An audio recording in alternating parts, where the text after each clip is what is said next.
We're not going to edit anything. So, all right. Okay, so I'm here back over at Dr. Karaba's, David, and we're going to talk a little bit about some of the wild stuff that we do. So, this for a lot of people is might seem a little unusual, but it's really helped us a lot in kind of just crafting the direction we're going to go. And what it is it's muscle testing. So applied kinesiology. Applied kinesiology. I'm going to back out of this and let you talk about it because you know a lot more about what we're doing here than I do. Well, muscle response testing or applied kinesiology tells the relative strength of muscles. You can use any muscle, but we use a particular posterior deltoid in this scenario, and we can find out if there's relative weakness with particular substances, be it medicines, be it food, be it inhalants, pollens, things like this. So we can see if there's these sensitivities or intolerances. Sometimes allergies too, but the allergy is more specific to a very anaphylactic type of like a emergency response. And so, but there's other things that are reactive on maybe in a different immunoglobulin rather than IgE, an IgG, or an IgA response. And so sometimes these muscle tests can just determine that your body is not as harmonious with these particular substances or even emotions or thoughts or feelings. You can do a lot, and it depends on how you're setting up the muscle test. There's a lot of protocols and ways of making sure that it's reliable and so forth as best you can. And it's been huge for diet. I've really noticed a big difference in just kind of identifying foods that I'm having some level of allergic reaction to, and that's the big key that that we've learned on this journey is just turning down the inflammation is huge. That is the name of the game. That's the new paradigm. Inflammation is really what drives us to be in these fight or flight responses, which affect immune system, affect your endocrine system, affect your metabolic system. The endocrine, immune, metabolic response, they're all in direct relationship. So if you're stressed by whatever means, whether it's a pathogen or a physical thing or an emotional thing, it's going to affect all those other systems. They're all interrelated. You can't affect one without the other. And so that's really the background of our existence, where they're in a fight or flight or we're in a rest and digest. And so that makes a large determination on how our health either is being taxed or is being kind of promoted to be more in a balance, right? So we want to be in these restorative states where things repair and heal ourselves. That's the rest and digest, the parasympathetic. But sometimes we get spun out, or we get stressed out, or we get exposed to something that a chemical or a memory that stresses us out, or a food that reacts bad in our gut, and that starts that process going on, because 80% of our immune system, our lymphatic system, is devoted to our gut. Okay, so we want those particular systems to be calm, but sometimes we have people have leaky gut or intestinal permeability, and you got to handle those things and calm that inflammatory process down in those areas, whether it's the gut, whether it's our heart and our emotions, or whether it's in our nose and we're inhaling these things and pollens. But this is our task. But we can find out, we can get a barometer on this with the muscle test, and that's how we use it. Cool. So can we show them how it works a little bit? Yeah, we can. So basically, Ty's going to lay down, and we're gonna isolate this posterior deltoid. It's one muscle that we can utilize. We can use it, like I said, any one, but this one's pretty easy. So we're going to push. He's going to resist. I'm going to go ahead and push, and he's going to just be strong. Okay. And to check somewhat of the validity of the muscle test, sometimes we want to do this polarity check. So at the glabella here, at this point, the third eye, it's an acupuncture point called yin tong, and so we're going to actually push on that and touch it with our pad, and then I'm going to touch it with the nail, and that should have a weak response. And so that's how what we call our polarity check. And so that's a way to see if the muscle test is valid in this time and space. Some people might be stressed out, what we call yang dominance. And so we do that, and the polarity check will be strong on both the yin and the yang, kind of the pad and the nail on that kind of third eye point. Some people are yin dominant and they're just weak on everything. That's usually elderly patients or someone who's had a chronic illness for a long time, and they're just, sometimes the muscle test is just, they're too weak for that. But there's temporary balancing techniques that you can go. It's not really what we're doing here with this video, but there's we can do more. Yeah, but there's different centers that we can use to kind of re-establish that balance or that polarity.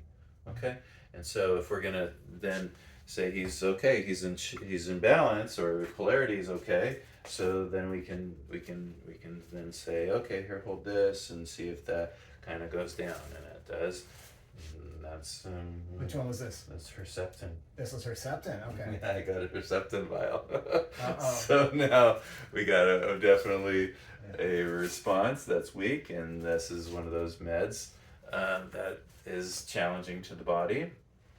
And so one of the ones I'm taking right now. One of the ones he's taking. So we wanted to make sure that we're minimizing the side effects of this, right?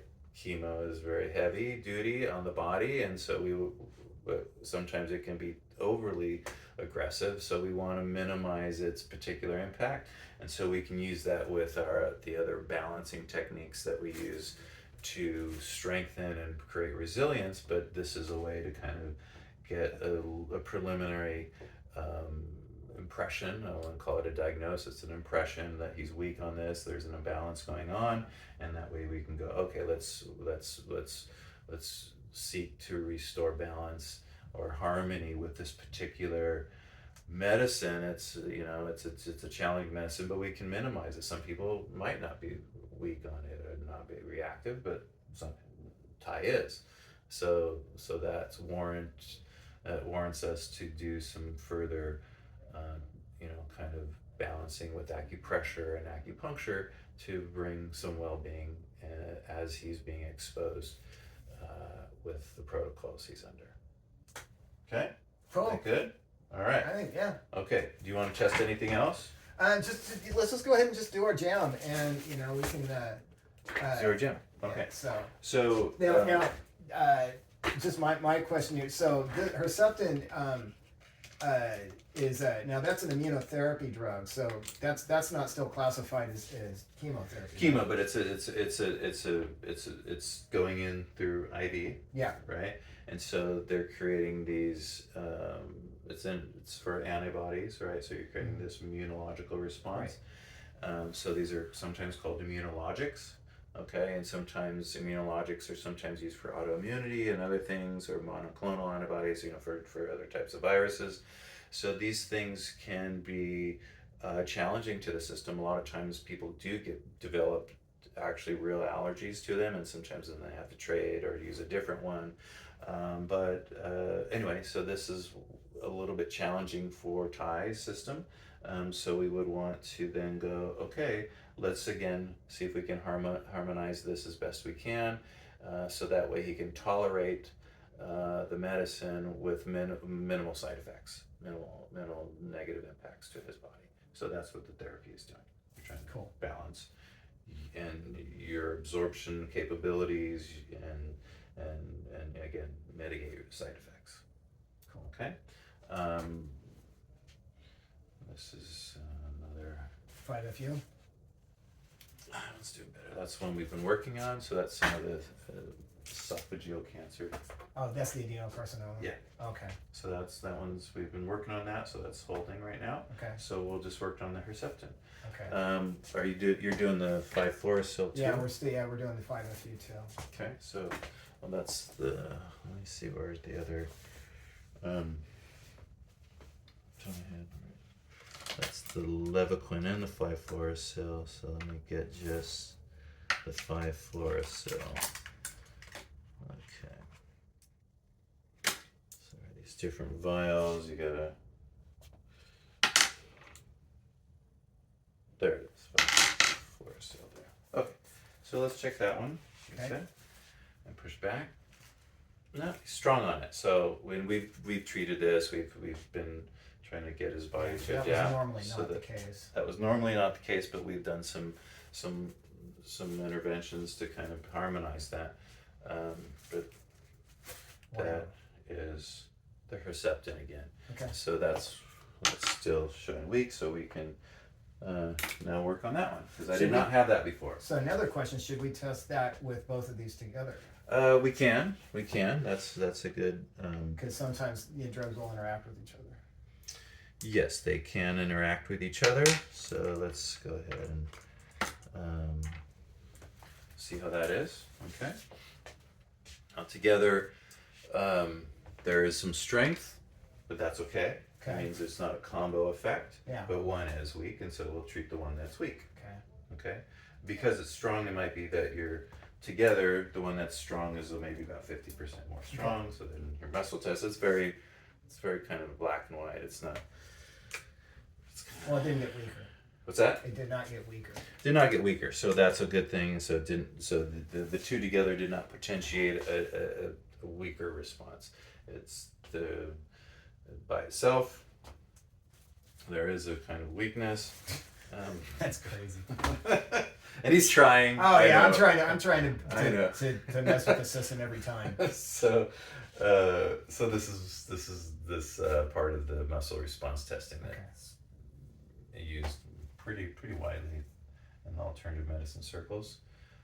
So you want to do the treatment? Yeah, let's do it. Yeah, everybody can see everything. I'm fine. Okay, let's go ahead and turn over. Is there any motions that you want to do? We're not going to work on that right now. Just the normal stuff. Okay, normal stuff. All right. So he can think about some stressors, ring finger and thumb together, so that way, we can clear out some of the emotional stressors that go on. So we activate these points along the back. If he's thinking about the stressors and the challenges in his life, or that he's going on with illness, or whatever is on his mind that's stressing, and those patterns of neurons are activated, and then creating a particular emotional reflex. And we're trying to mitigate that reflex with activating the back and the dorsal root nerves and the sympathetic ganglia. That's really important. And this gives the body a response that says, hey, I've addressed these things physiologically, right? The fight or flight response is action oriented, so we have to stimulate action, and that's we're doing when we activate the back. And so we're activating these dorsal root nerves, these sympathetic ganglia that activate a fight or flight response, but in balance and down. Okay, so the body's thinking it's doing something, but he's not. He's laying here, but the brain gets the impression that it is, and that's sometimes good enough. And then we follow that with acupuncture, which promotes the parasympathetic, and we reset the autonomics, and we help the natural healing state manifest, which is what we want, natural healing. Okay, so go ahead and take the hand off your forehead, tie, and just put it down to your side. Okay, relax your fingers here. Go ahead, take a deep breath in.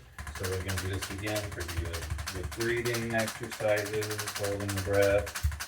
And then we're going to exhale, breathe it out. And then we're going to fast breathe. And then just relax. Be nice and easy.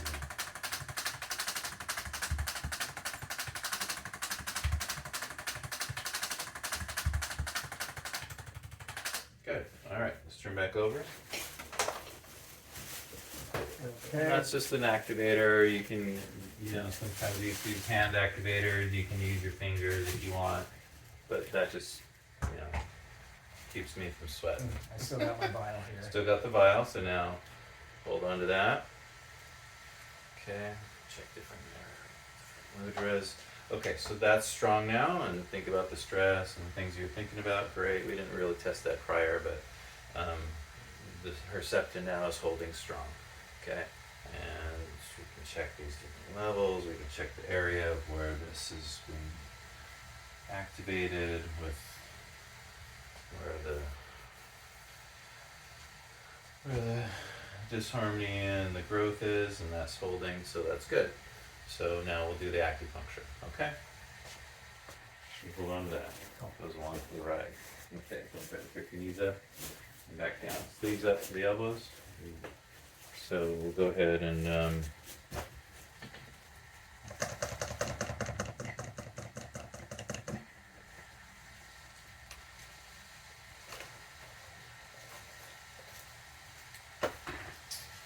all right, we'll do some acupuncture now. We're just doing a very basic point prescription. Point prescriptions, are a combination of acupuncture points. Sometimes we, treat musculoskeletal issues differently, and sometimes when we want to just relax the body, we have these kind of combo prescription groups of needles that we use. And again, this is very basic. We're using what we call sometimes the 4 gates or the 8 gates. We're using this large intestine 4, large intestine 11. These are the yang ming points. Very strong with what they call qi and blood. So they're part of the large intestine and the stomach. But that's also related with the spleen and our lungs, so our digestion process. And we also use a heart point here because we did some emotional stress, so that ulnar nerve on the left side. Whoops, drop that needle, gonna have to get a new one. Pick that up later. Sometimes they come out of the tube and we need to Somebody will find it, right? Oh, I'll get it. I don't want anyone lingering. But if it falls out of the tube, then it's not clean anymore. So that's one-time use with these acupuncture needles, and we put them in the sharps container so we don't reuse them. There's no need to autoclave or anything like that, like we did in the olden days. But now we got all these one-time use clean needles, and they're fortunately not too expensive. Some of the trade things have been making it a little challenging, but the price has gone up, but we're still in business, so.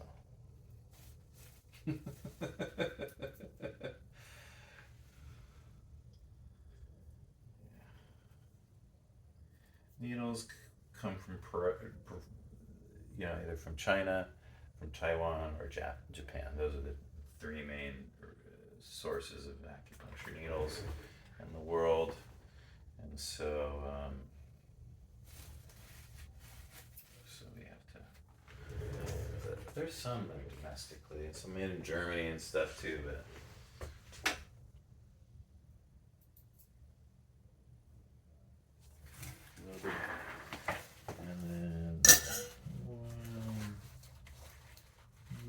let's see if I have a single one in my pocket. I'll do this one single for the top.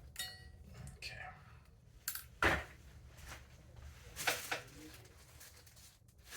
Good. All right. So now he's got needles in. Now, these acupuncture needles are just in the skin. Very shallow. Sometimes we put them in muscles if we're treating musculoskeletal issues, but for this we just want to get the body aware that hey, there's these needles in the body, and it's a puncture wound. The body's like, whoa, what's going on? Is there any venom, bacteria, poison? And so it's looking for things because a puncture wound is a very serious insult to the body, but they're sterile, no pathogens, no bacteria, no venom, no poison. So the body, after about 10 minutes, will go, oh, it's a false alarm. Turn off the inflammation. We've investigated. There's nothing there. Because it takes a lot of energy to have that particular response. And if we can get it to settle down, then the body settles down, goes into that rest and digest, parasympathetic. healing state. So these are just kind of infrared heat lamps that keep him comfortable while he's going into a kind of a metabolically inactive state. So sometimes we put a blanket on because our metabolism goes down when we take a nap or we sleep. So we like to have that comfort there, but we can't put a blanket over the needles. That would be kind of a little bit might be painful or uncomfortable. So we just put heat lamps, and these infrared heat lamps kind of keep you comfortable. Or if it's for us musculoskeletal injury, then we can relax and promote blood flow. And so